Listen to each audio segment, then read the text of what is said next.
Salam əzizlərim, mən Leyla və xahiş edirəm keçin mənim YouTube kanalıma, abunə olun, dəstək olun, rəylər bildirin və mən bugün Neptun haqqında danışmaq istəyirəm.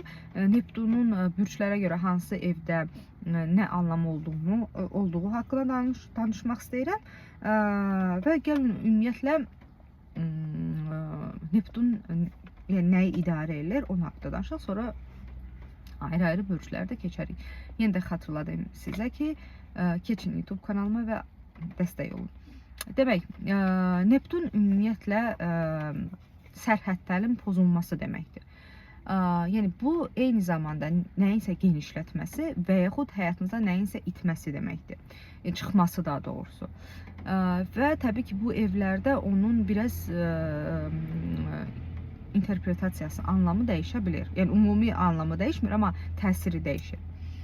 Və gəlin hər birinə ayrı-ayrı özəl keçək. Demək, ilk öncə Neptun bürcünü bugün dəyişir. 31 martdan 23 oktyabra dək davam edəcək və sonra 2026-da tamamilə bu bürcdə olacaq. Və bu da Qoç bürcüdür. İndi gəlin qoçlardan başlayaq. Qoçlar üçün birinci evdə olacaq Neptun. Bu da o deməkdir ki, aktual mövzular olacaq görünüş və özəlliklər, yəni içsəl özəlliklər, psixoloji durumlar, vərdişlər. Bax, bunların hamısı aktual ola bilər. Bu indi nə deməkdir? Siz eyni zamanda fikrə düşə bilərsiniz ki, imicinizi dəyişəsiniz, görünüşünüzü dəyişəsiniz, idmana başlayasınız, kim arıqlamaq istəyir, arıqlaya bilər, kim kilo almaq istəyir, kilo ala bilər. Burada təbii ki, hər cürə risk var. Yəni, kimisi, yəni siz əgər bunu başlasanız, məsələn, idmana başlasanız çox yaxşı nəticələr əldə edə bilərsiniz. Amma tutaq ki, akışına buraxsanız, kim kökəlmək istəmirsə kökələ bilər. Bunu idarə etmək lazımdır. Eyni zamanda hansısa da özəlliyi özünüzdə inkişaf elətdirmək istəyirsinizsə, bu da çox gözəl perioddur və ümumiyyətlə özünüz haqqında düşüncələr dəyişəcək və bu tamamilə sizin üçün yenilik olacaq. Yəni özünüzdən elə bir özəllikləri, xüsusiyyətləri kəşf edə bilərsiniz ki, yəni bu zamana kimi heç düşünmədiniz ki, məsələn, hansısa bir qabiliyyətiniz var deyə. Və görünüşünüz çox dəyişəcək. Eyni zamanda ehtiyatlı olun ki, mənfi və insana pis təsir edən mayələrdən də uzaq durasınız.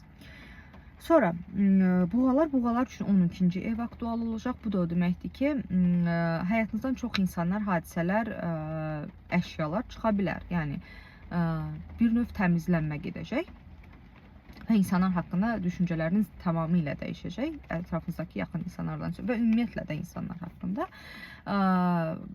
Yeni xəbərlər ala bilərsiniz xəstəxanalardan, həbsxanadan, ondan sonra din haqqında fikirləriniz dəyişə bilər. Eyni zamanda kimisi başqa ölkələrə də gedə bilər, bu da aktual ola bilər. Və intuisiyanız çox güclü olacaq. İntuisiyanıza qulaq asa bilərsiniz. Amma ehtiyatlı olun ki, illüziyalara qapanmayasınız. Çünki burada illüziya da artır. Sonra bir növ hardasa bir müddət özünüzə qapana da bilərsiniz. Amma bu normal bir prosesdir. Yəni Neptun sizi daha gözəl şeylərə hazır edir deməkdir. Belə, indi isə əkizlər üçün 11-ci ev aktualdır. 11-ci ev arzular, diləklər, məqsədlər, dostlar və texnologiyalar. Bunlar haqqında məlumatınız arta bilər, ümumiyyətlə arzularınız arta bilər, məqsədləriniz arta bilər. Amma burada yenə də illüziyaya qapılmırsınız, reallığı unutmuyorsunuz və çox önəmlidir ki, çalışasınız ki, məqsədlərinizi yerinə yetirəsiniz. Neptun sizə dəstəklər, yəni siz bir addım atanda Neptun o addımlar daha böyüdür və daha çox gəlir gətirə bilər bu baxımdan. Sonra əkizlər dedik. Xərçənglər üçün 10-cu ev aktualdır. Bu da o deməkdir ki, demək, status mövzuları aktual olacaq. Bu həm iş statusudur, həm ev statusudur, ailə statusudur. Böyük ehtimalla bax burada həm itkidir, həm qazanmaqdır. Məsələn, yeni bir status təklif eləyərlər sizə. Bu da o deməkdir ki, köhnə statusu əlvida demək məcburiyyətində qala bilərsiniz, amma əvəz edərək daha yaxşı statusa keçə bilərsiniz. Və Neptun həm status barədə sizin fikrinizi dəyişə bilər, həm fiziki olaraq da dəyişə bilər. Yəni işiniz dəyişə bilər, karyeranız dəyişə bilər, tamamilə təhsili başqa bir karyera üzrə qurubsuz və indi tamamilə fərqli şeylər ilginizi çəkə bilər. Maraq dairəniz ola bilər.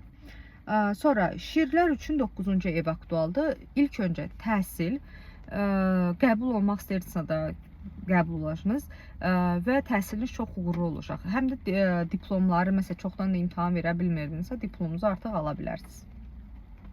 Və ümumiyyətlə qəbul olmaq qərarına da gələ bilərsiniz. Məsələn, tutaq ki, evli idiniz və indi qərara gələ bilərsiniz ki, artıq karyera qurmaq zamanıdır, təhsil almaq zamanıdır və Neptun burada sizə çox kömək eləyəcək. Eyni zamanda xarici insanlar, xarici dillər, ətrafınız genişlənəcək bu baxımından və dini mövzular aktual olacaq. Din haqqında fikirləriniz, inam haqqında fikirləriniz dəyişə bilər və hüquqi işlərdə aktual ola bilər. Ondan sonra qız bürcü üçün 8-ci ev aktualdır. Bu da o deməkdir ki, transformasiya, intuisiya güclüdür, psixologiya, fəlsəfə, cinsi əlaqələr, sevgi ünsiyyətləri, bax bunlar, pul, bank, böyük pul, ondan sonra kreditlər, sözü yadıma sala bilmədim Azərbaycanında. Yəni kimsə sizə hədiyyə edə bilər, məsələn, hansısa torpağı və yaxud evi və yaxud nəyisə, əşyayı və yaxud pul, bax bu baxımdan. Yəni miras qala bilər, hə.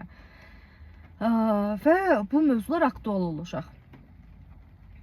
Yenə deyirəm, bunun plus minus tərəfləri də var. Təbii ki, bu belə bir döngə kimi bir şeydir. Yəni bir şey itiririk, bir şey qazanırıq və s. İnşallah hər zaman yaxşı şeylər arzulayıram sizə. Ondan sonra tərəzilər üçün 7-ci ev aktualdır. Bu da o deməkdir ki, ailə, düşmanlar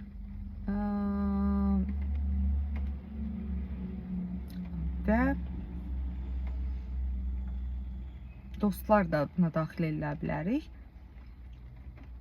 Konkurentlər, bax bu mövzular aktual ola bilər. Kimsə ailə quracaq, kimsə evladı olacaq, kimsə nənə olacaq, baba olacaq, ola bilsin və yaxud kimsə başqa evə keçə bilər. Ondan sonra əqrəblər üçün 6-cı ev aktualdır. Mövzular sağlamlıq, ev heyvanları, ümumiyyətlə heyvanlar və gündəlik iş. Yəni bu aylar içində həqiqətən çox işiniz olacaq. Və bu sizə kömək edəcək ki, siz daha çox uğurlar əldə edə biləsiniz. Eyni zamanda yaxşıdır ki, sağlamlığınızla bağlı ilgilənəsiniz. Təbii ki, əgər həkimlik bir mövzunuz varsa da vaxtında gedin. Və yaxud yaxşıdır ki, sağlam həyat tərzinə başlayasınız. Məsələn, idman edəsiniz, yeməyinizi düzgün yeyəsiniz.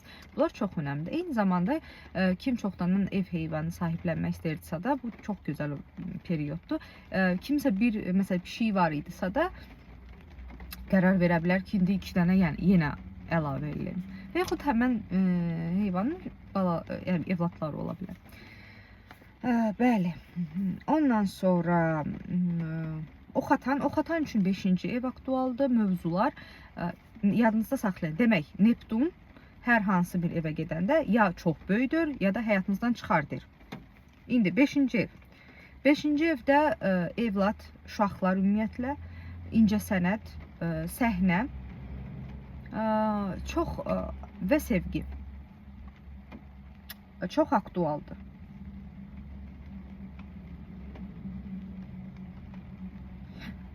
Və bu nə deməkdir? Demək, dediyim kimi, bu mövzularda mütləq aktual söz, dərgah, söz, gəp nəyisə böyütmək və yaxud həyatınızdan çıxmaq mümkündür. Bax, bu mövzular haqqında. Ondan sonra kimsə sevgi ünsiyyətlərini çoxdandan düzəltməyini istəyirsə də, bax, bu odur. Amma bu hansı sevgidir? Status olmayan sevgidir. Yəni, bu evlilik deyil, nişanlılıq deyil. Bunu məhz sevgi ilə bağlı bir mövzudur. Demək, kimsə evladı ola bilər bu da. Və yaxud evlənib, evladı başqa bir evə gedə bilər. Oğlaq. Oğlaqlar üçün 4-cü ev aktualdır. Bu da o deməkdir ki, aktual mövzular ana ilə ünsiyyət, vətən, torpaq, miras burada da. Məsələn, əgər ananız rəhmətə gedibsə də, onda atadan söhbət gedir və yaxud sizi böyüdən insandan söhbət gedir. Çalışın ki, həmən insan sağlamlığından ilgilənəsiniz, dəstək olasınız. Və yaxud, bax, bu, bir də təmir, remont. Yəni, bax, bu mövzular aktual ola bilər. Dolça bürcü üçün 3-cü ev aktualdır. Bu da o deməkdir ki, qardaş, bacı, qonşu, qohum ünsiyyətləri, avtomobil, texnika bu baxımdan və qısa müddətli təhsillər, treninqlər. Yəni, bu müddətdə çoxlu treninqə qəbul olacaqsınız, bitirəcəksiniz, uğurlu olacaq və s. Və balıqlar. Balıqlar üçün 2-ci ev aktualdır. Bir, balıqlar finans olaraq çox yaxşı olacaq və qız bürcü. Təbii ki, başqalar da, amma əsas bunlardan aksent götürərik. Çünki balıqların Neptunun 2-ci evdə olması, bu da deməkdir ki, çox resursun var və yaxud özümdə yeni kəşf etdim ki, çoxlu qabiliyyətlərim var və çoxlu enerjim var deməkdir. Bu deməkdir ki, eyni zamanda çox işləyirəm və çox həyatıma öz qazandığım pulu həyatıma cəlb eləyirəm.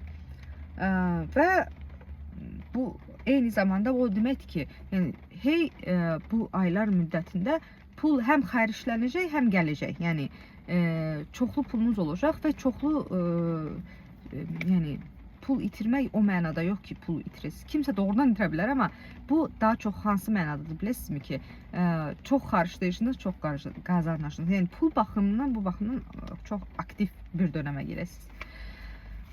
Bu günlük bu qədər. Çox sağ olun. Uğurlar. İnşallah gələn videolarda görüşərik.